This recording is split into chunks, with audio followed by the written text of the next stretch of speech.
พร้อมนี้ท่านนายกรัฐมนตรีแห่งสาธารณรัฐประชาธิปไตยประชาชนลาวก็ได้พบปะกับภาคธุรกิจอเมริกาลาวเพื่อส่งเสริมการร่วมมือระหว่างภาคธุรกิจของทั้งสองฝ่ายลาวและอเมริกา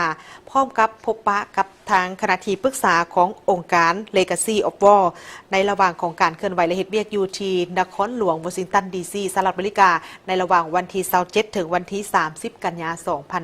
2025ที่ผ่านมาในการเคลื่อนไหวและเฮ็ดเวียกอยู่นครหลวงวอชิงตันดีซีในครั้งนี้ท่านสอนไซศรีพันดอน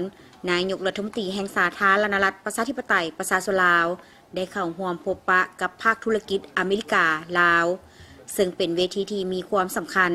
เพื่อส่งเสริมการร่วมมือระหว่างภาคธุรกิจของทั้งสองฝ่าย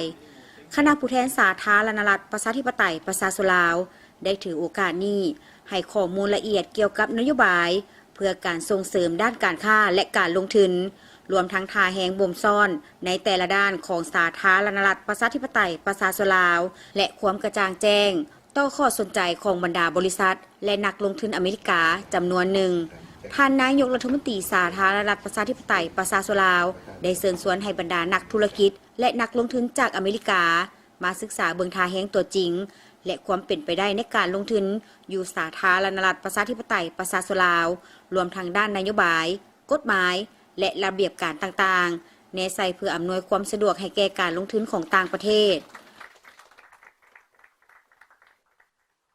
ในโอกาสเคลื่อนไหวและเฮ็ดเวียกอยู่วอชิงตันดีซีครั้งนี้ท่านนายกรัฐมนตรียังได้พบปะกับคณะที่ปรึกษา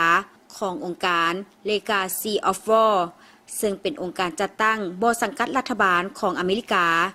ที่ผ่านมาได้เคลื่อนไหวเพื่อสุกยูและระดมการช่วยเหลือเข้าในเวียกงานแก้ไขปัญหาระเบิดบ่ทันแตกตกค้างในปางสงครามอยู่สาธารณรัฐประชาธิปไตยประชาชนลาว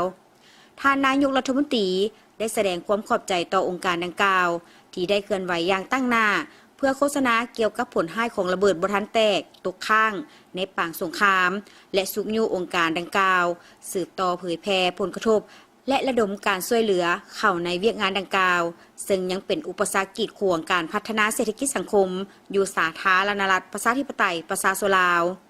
การเยี่ยมยามและเฮ็ดเวียกของคณะผู้แทนขั้นสูงของสาธารณรัฐประชาธิปไตยประชาชนลาวอยู่นครหลวงวอชิงตันดีซีครั้งนี้แม้นเป็นขีดหมายสำคัญในการเสริมขยายความเข้าใจและการพัวพันร่วมมือสองฝ่ายระหว่างสาธารณรัฐประชาธิปไตยประชาชนลาวและสหรัฐอเมริกาเพื่อสืบต่อแก้ไขปัญหาต่างๆที่ยังคงค้างบนพื้นฐานต่างฝ่ายต่างได้รับผลประโยชน์และสอดคล้องกับขอบการร่วมมือแบบกลุ่มรวมที่รัฐบาล2ประเทศได้ลงนามร่วมกันในปี 2016